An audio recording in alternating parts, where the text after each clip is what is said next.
words of Theodore Roosevelt, the credit belongs to the man or woman who is actually in the arena.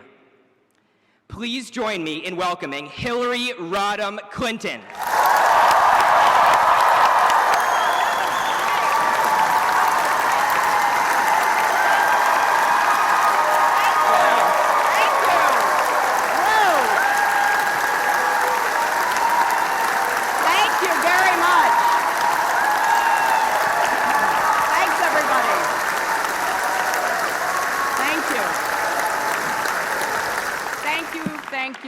Wow, I am so delighted to be here. Sorry we're not outside, but this makes it kind of cozy. I want to thank President Salovey and Dean Chun. Thank you, Alex, a Razorback fan from Little Rock, Arkansas, for getting us started on such a high note. Thanks to Alexis and Josh for your comments and your introduction. Thanks to all of the family and friends here today for allowing me to share this happy occasion. And good afternoon to everyone joining us by live stream from around campus. But most of all, congratulations to the class of 2018. I am thrilled for all of you, even the three of you who live in Michigan and didn't request your absentee ballots in time.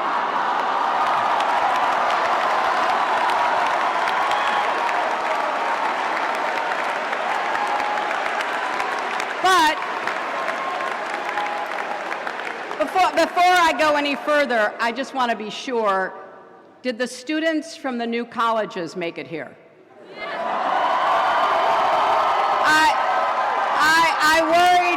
I worried that your flights might be delayed. Sorry, Franklin and Pauli Murray, I heard you had a great first year. And I am honored that this class has invited me to be your speaker. Now, I see, looking out at you, that you are following the tradition of over-the-top hats. So I brought a hat too. A Russian hat.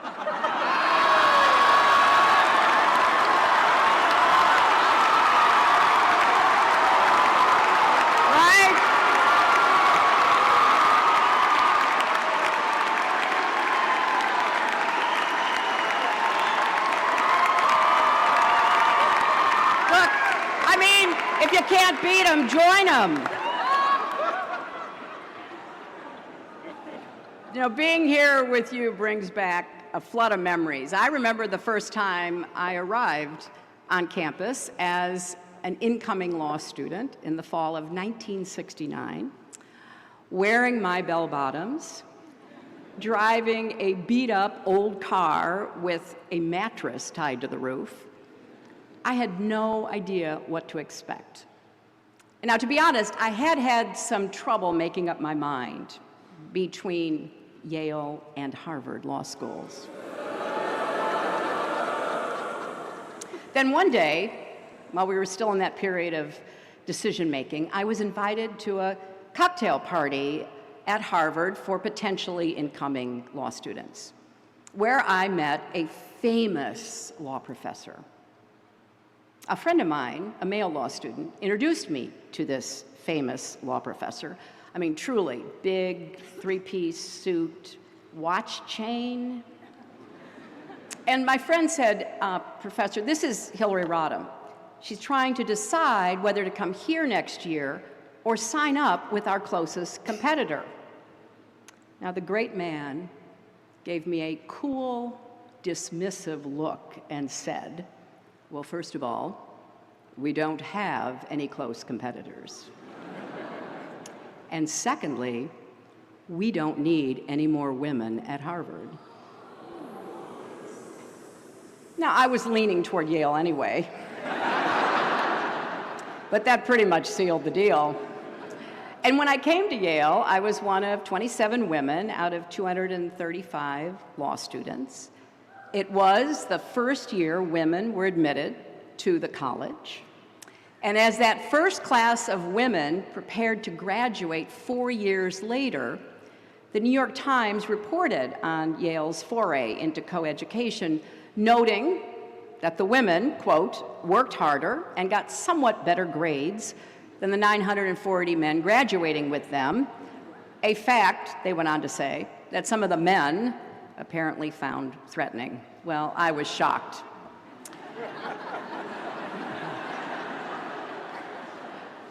But over the years, Yale has been a home away from home for me, a place I've returned to time and again. I spoke to Class Day back in 2001 on the 300th anniversary of the university. And I hope that that will be the case for many of you as well. This school has been responsible for some of my most treasured friends and colleagues, people like Jake Sullivan and Harold Coe, and I've watched some of you grow up, like Rebecca Shaw, who's graduating today, and you'll hear from shortly. And I've been honored to serve over the last year or two, working with some of the Yale Law School faculty, including the new dean, Heather Gerken.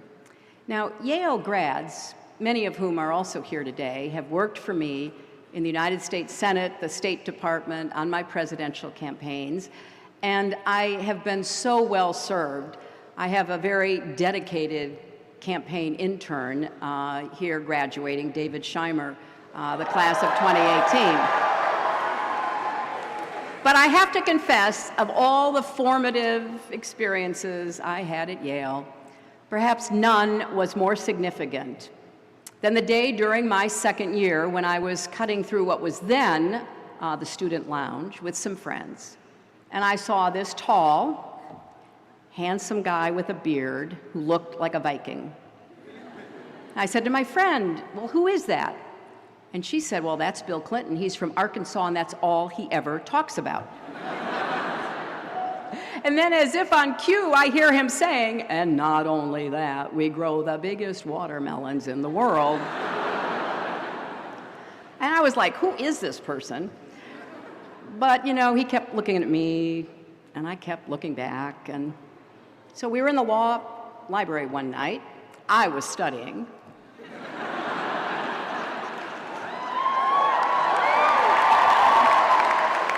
But I couldn't help but see, you know, occasionally as I lifted my head up, that he was, again, looking at me. So finally I thought, this is ridiculous. So I got up, went over to him, and I said, if you're going to keep looking at me and I'm going to keep looking back, we at least ought to be introduced. I'm Hillary Rodham.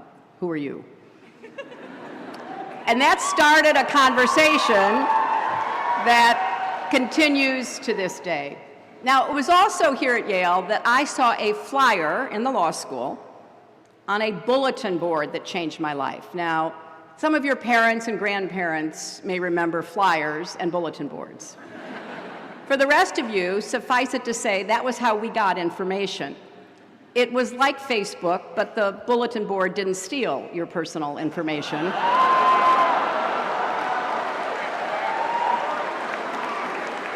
So, one day, I saw a note about a woman named Marian Wright Edelman, a Yale Law School graduate, civil rights activist, who would go on to found the Children's Defense Fund.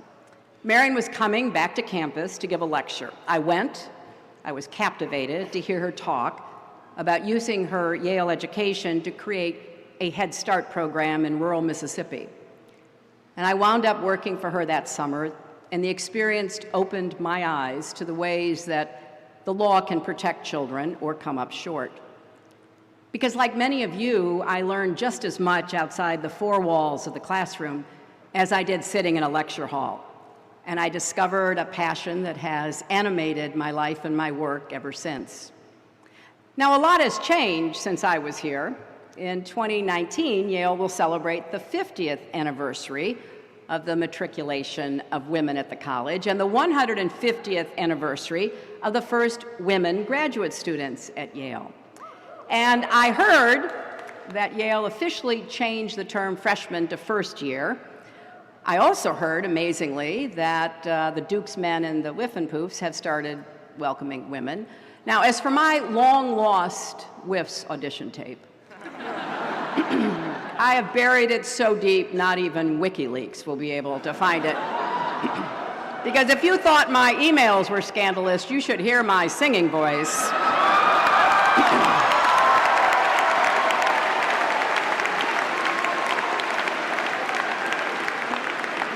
I find it very exciting that today's graduates hail from all 50 states, the District of Columbia, Puerto Rico, Guam, and 56 other countries.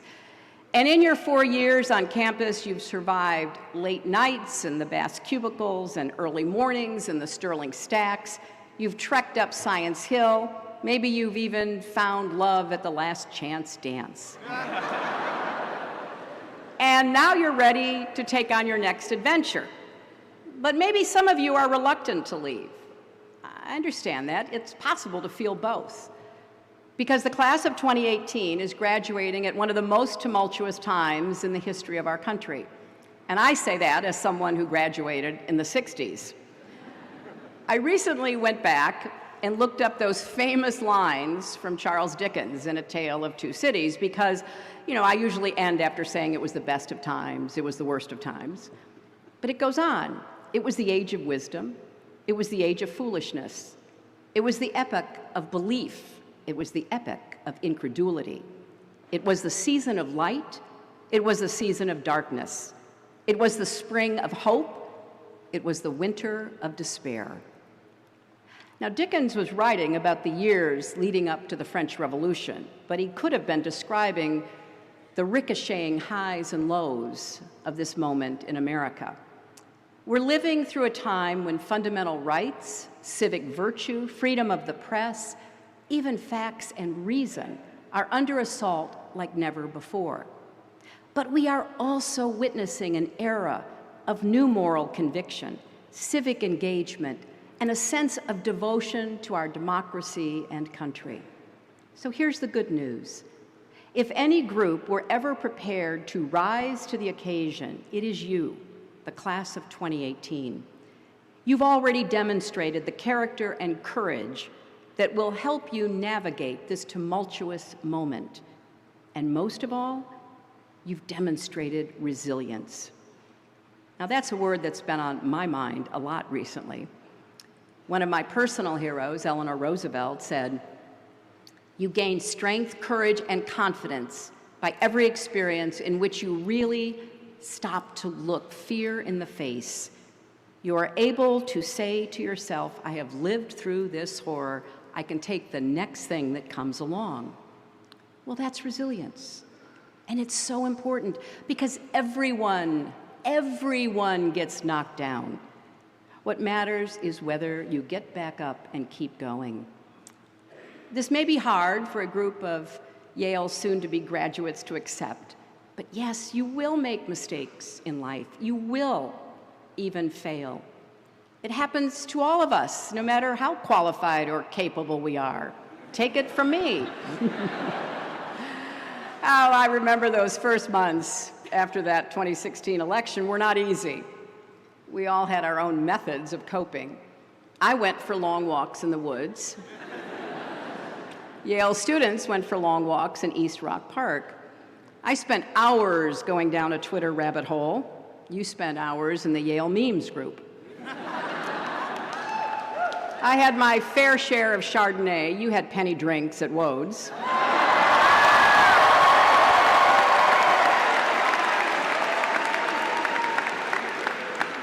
I practiced yoga and alternate nostril breathing. You took psych and the good life.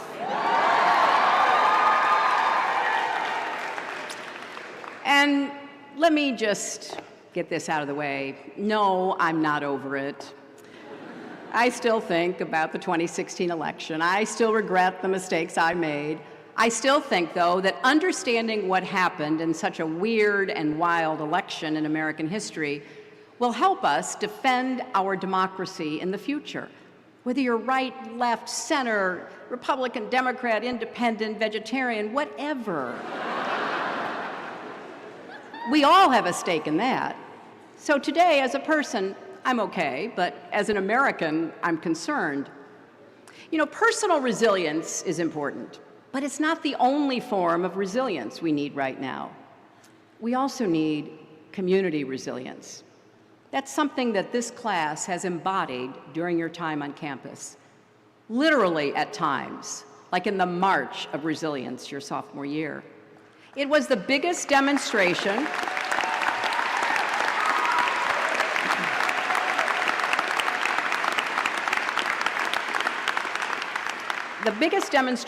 in the history of the school. That's 300 plus years.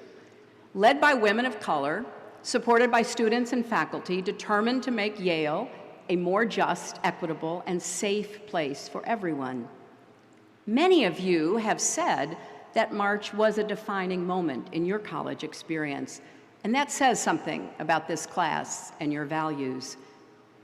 Because the truth is, our country is more polarized than ever. We have sorted ourselves into opposing camps, and that divides how we see the world. The data backs this up. There are more liberals and conservatives than there used to be, and fewer centrists. Our political parties are more ideologically and geographically consistent, which means there are fewer Northern Republicans and fewer Southern Democrats. And the divides on race and religion are starker than ever before. And as the middle shrank, partisan animosity grew.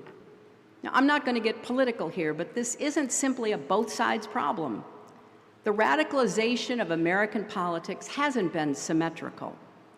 There are leaders in our country who blatantly incite people with hateful rhetoric, who fear change, who see the world in zero-sum terms, so that if others are gaining, well, they must be losing. That's a recipe for polarization and conflict. Our social fabric is fraying, and the bonds of community that hold us together are fractured. This isn't just a problem because it leads to unpleasant conversations over the Thanksgiving dinner table. It's a problem because it undermines the civic spirit that makes democracy possible, the habits of the heart that de Tocqueville found so unique in the American character. I believe healing our country is going to take what I call radical empathy. As hard as it is, this is a moment to reach across divides of race, class, and politics, to try to see the world through the eyes of people very different from ourselves, and to return to rational debate, to find a way to disagree without being disagreeable, to try to recapture a sense of community and common humanity. When we think about politics and judge our leaders, we can't just ask, am I better off than I was 2 years or 4 years ago? We have to ask, are we all better off? Are we as a country better, stronger, and fairer? That's something you've done here at Yale. You've learned that you don't need to be an immigrant to be outraged when a classmate's father, a human being who contributes to his family and his country, is unjustly deported. You don't need to be a person of color to understand that when Black students feel singled out and targeted, we still have work to do. And you don't need to experience gun violence to know that when a teenager in Texas who just survived a mass shooting says she's not surprised by what happened at her school because, and I quote, "I've always felt like eventually it was going to happen here too." We are failing our children. So enough is enough. We need to come together, and we certainly need common sense gun safety legislation as soon as we can get it.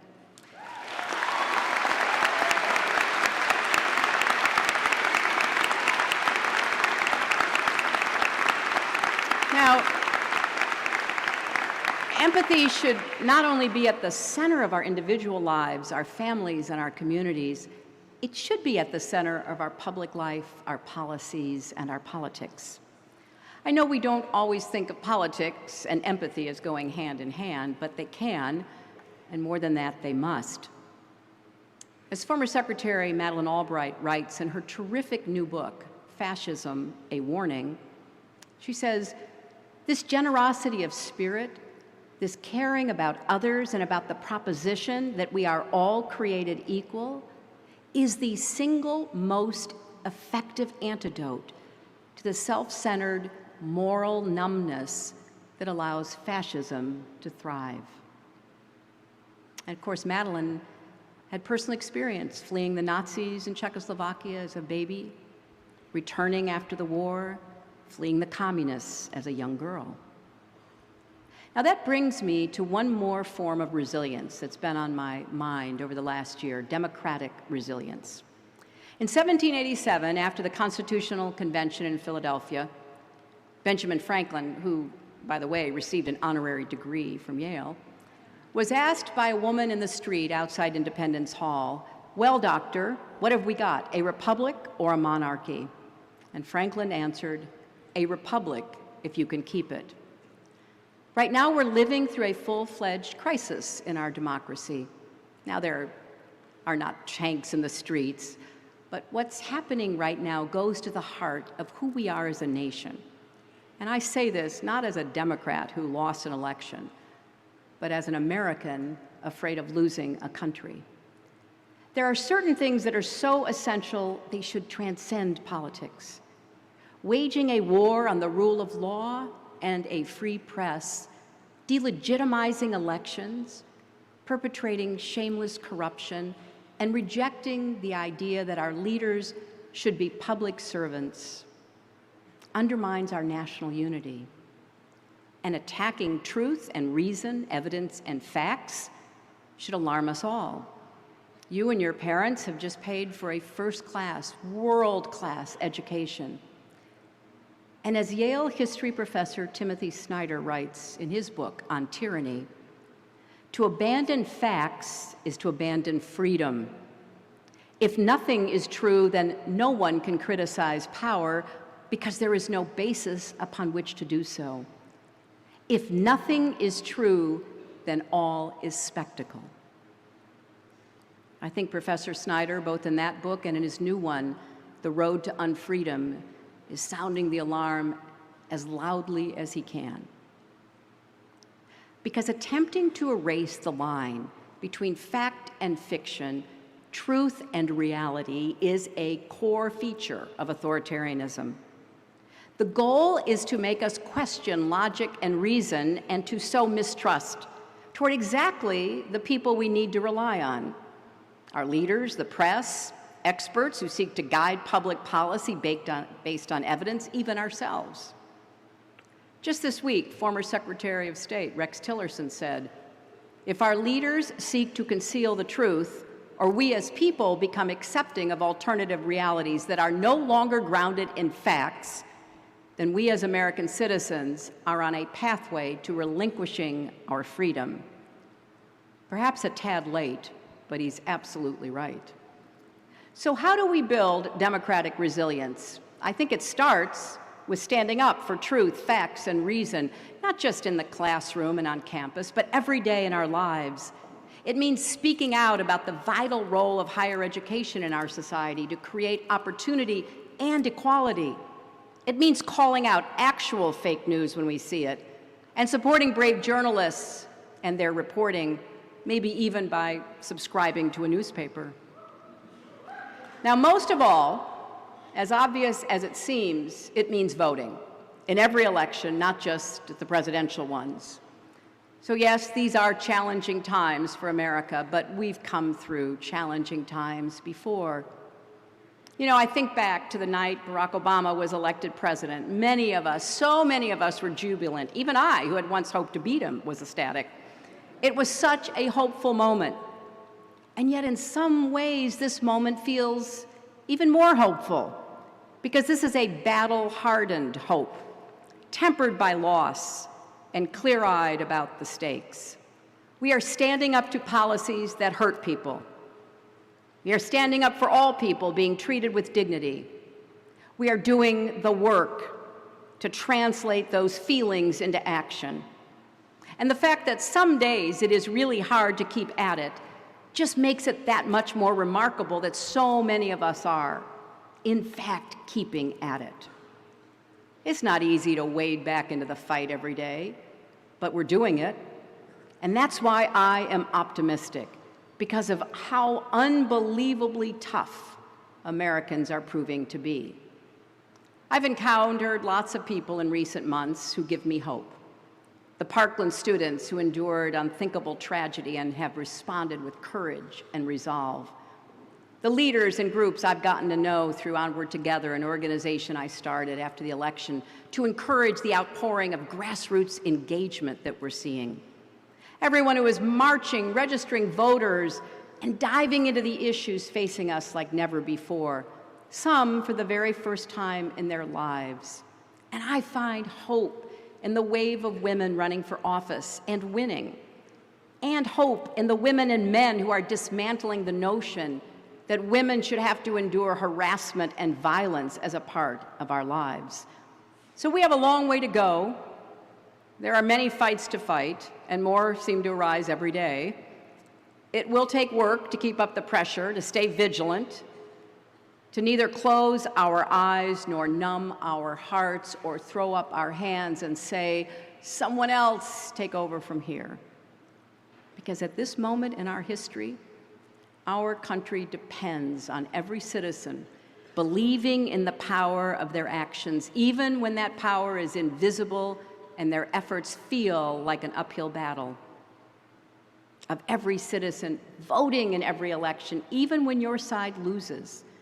It is a matter of infinite faith, this faith we have in the ability to govern ourselves, to come together, to make honorable, practical compromise in the pursuit of ends that will lift us all up and move us forward. So yes, we need to pace ourselves, but also lean on each other, look for the good wherever we can, celebrate heroes, encourage children, find ways to disagree respectfully. We need to be ready to lose some fights, because we will. As John McCain recently reminded us, no just cause is futile, even if it's lost. What matters is to keep going, no matter what, keep going. The Yale you're graduating from is very different from the Yale I graduated from. It's different even from the Yale that welcomed you 4 years ago. 4 years ago, not one of Yale's colleges was named after a woman. Today, students are carrying on the legacy of a trailblazing LGBT civil rights activist at Pauli Murray College and celebrating one of Yale's own hidden figures at Grace Hopper College, named after the naval officer who happened to be one of the first computer programmers in America. Those changes didn't happen on their own. You made them possible. You kept fighting, you kept the faith, and because of that, in the end, you changed Yale as much as Yale changed you. And now it's time for you to make your mark on the world. I know the best for you, for Yale, and for America is yet to come, and you each will have a role to play and a contribution to make. Thank you, and congratulations to the class of 2018.